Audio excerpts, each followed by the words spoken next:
நம்ம வீட்ல எவ்வளோ நாள் உழைச்சு சம்பாதிச்சாலும் பணம் தங்காது. வீட்ல எப்ப பார்த்தாலும் ஏதாவது ஒரு சண்டை, மன உளைச்சல், ஒரு நெகட்டிவ் எனர்ஜி, நெகட்டிவ் இருக்கு அப்படின்னு சொல்லி ஃபீல் பண்றீங்களா? இதுக்கு எல்லாமே காரணம் நம்ம வீட்ல இருக்கிற கண் திருஷ்டி மற்றும் தரித்திரம் தான். இத வந்து விரட்டி அடிச்சு உங்க வீட்டுக்குள்ள மகாலட்சுமி வந்து நிரந்தரமா தங்க வைக்க, நம்ம முன்னோர்கள் சொன்ன ஒரு ரகசியமான ஒரு பரிகாரம் தான் வெற்றிலை தீபம். வெற்றிலை மேல வந்து ஒரு அகல் விளக்கு வச்சு தீபம் ஏத்துறதுனால கண்டிப்பா இந்த பிரபஞ்சத்துல இருந்து கிடைக்கக்கூடிய காந்த சக்தி, உங்க மேக்னெட்டிக் எனர்ஜி அவ்வளவு வலிமையானது. இந்த வீடியோல வெற்றிலை தீபம் ஏற்றுவதால் கிடைக்கும் 5 பிரம்மாண்டமான பயன்கள் என்ன?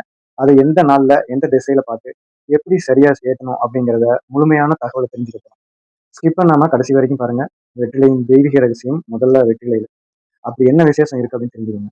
ஆன்மீக சாஸ்திரப்படி வெற்றிலையோட நுனியில மகாலட்சுமியும், நடுப்பகுதியில சரஸ்வதி தேவியும், காம்பு பகுதியில வந்து பார்த்தீங்கன்னா பார்வதி தேவியும் வாசம் செய்யறதா ஐதீகம். முப்பெரும் தேவிகள் குடியிருக்கக்கூடிய ஒரே இலை தான் வெற்றிலை. அது மட்டும் இல்லாம அனுமனுக்கும் சிவபெருமானுக்கும் ரொம்பவுமே பிடிச்ச விஷயம் இந்த வெற்றிலை. அறிவியல் பூர்வமா பார்த்தோம் அப்படின்னா வெற்றிலைக்கு வந்து காற்றில் உள்ள கிருமிகளையும் எதிர்மறை கதிர்வீச்சுகளையும் நெகட்டிவ் வைப்ரேஷனையும் அழிக்கக்கூடிய சக்தி இருக்கு. இப்படிப்பட்ட வெற்றிலை மேல நம்ம ஒரு தீபம் ஏற்றும் போது அந்த நெருப்போட சக்தி வெற்றிலை பட்டு மீறி முழுக்க ஒரு அதீத பாசிட்டிவ் எனர்ஜியை வந்து பரவ செய்யும். இந்த வெற்றிலை வந்து தீபத்துல வந்து வீட்டுல ஏத்துறதுனால என்னென்ன அற்புதங்கள் நடக்கும் அப்படின்னு பார்ப்போம். ஒண்ணு, வராத பணமும் தேடி வரும். லட்சுமி கடாட்சம். உங்க வீட்டுல வந்து பண கஷ்டம், தீராத கடன் தொல்லை இருந்தா வெள்ளிக்கிழமையில இந்த தீபத்தை ஏத்துங்க. மகாலட்சுமிக்கு மிகவும் பிடித்த வெற்றிலையில் தீபம் ஏற்றும்போது பண தடைகள் விலகி வீட்டுல செல்வம் பெருகும். 2, கண் திருஷ்டி மற்றும் செய்வினை விலகும். நீங்க ஒரு நல்லா வாழ்றத பார்த்து யாராவது பொறாமப்பட்டாலோ அல்லது தொழில வந்து கடுமையான போட்டி இருந்தாலோ செவ்வாய்க்கிழமையில இந்த தீபம் ஏற்றினீங்கன்னா நீங்க எப்பேற்பட்ட திருஷ்டியா இருந்தாலும் சுக்குநூறா உடைஞ்சிரும். 3, தொழில் மற்றும் வியாபார விருத்தி. நீங்க புதுசா ஒரு பிசினஸ் பண்றீங்க. ஆனா அதுல வந்து முன்னேற்றம் இல்லை அப்படின்னா உங்க கடையிலயோ உங்க வியாபார இடத்துலயோ இந்த வெற்றிலை தீபம் ஏற்றுங்க.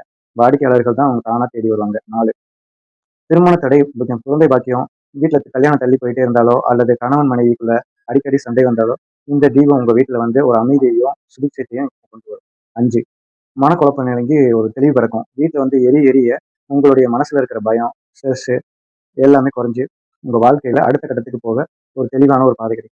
சரி, இந்த தீபத்தை வந்து எப்படி சரியா ஏத்துறது அப்படின்னு இதை ரொம்ப கவனமா கேட்டுக்கோங்க. முதல்ல வந்து ஒரு பித்தளை இல்ல செம்பு தட்டு பிளேட் எடுப்பாங்க. அதுல வந்து கொஞ்சமா மஞ்சள் குங்குமம் வச்சுக்கோங்க. அதுக்கு மேல காம்பு கிழிக்காத எந்த ஒரு ஓட்டையும் இல்லாத ஒரு 2 இல்லைன்னா 6 சுத்தமான வெற்றிலை வச்சுக்கோங்க. வெற்றிலையோட காம்பு சாமி படத்தை பார்த்த மாதிரி இருக்கணும். நுனி பகுதி உங்களை பார்த்த மாதிரி இருக்கணும்.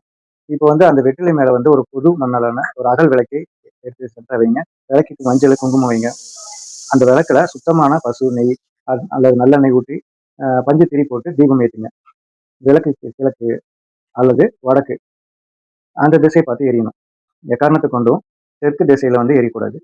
இந்த தீபத்தை வந்து முக்கியமா செவ்வாய், வெள்ளி பௌர்ணமி அன்னைக்கு, அமாவாசை அன்னைக்கு தினங்கள்ல வந்து காலையில 6 மணிக்கு அல்லது மாலை 6 மணிக்கு மேலே ஏற்றுறது ரொம்ப ரொம்ப விசேஷம்.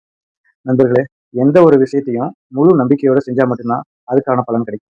இந்த வெற்றிலை தீபத்தை வந்து தொடர்ந்து ஒரு 48 நாள், ஒரு மண்டலம் உங்க வீட்டுல ஏத்தி பாருங்க. உங்க வாழ்க்கையில நடக்கிற அந்த மேஜிக்கை நீங்களே உணர்வீங்க. இது இன்னையிலிருந்து உங்க வீட்டுல நீங்க ஃபாலோ பண்ண போறீங்கன்னா கமெண்ட்ல ஓம் மகாலட்சுமி நமகா அப்படின்னு சொல்லி பதிவிடுங்க. இந்த வீடியோ உங்களுக்கு பயனுள்ளதா இருந்துச்சு அப்படின்னா ஒரு லைக் தட்டிட்டு உங்க உறவினர்களுக்கும் வாட்ஸ்அப்ல ஷேர் பண்ணிடுங்க. அவங்க வீட்லயும் நல்லது நடக்கட்டும். மேலும் பல ஆன்மீக தகவலுக்கு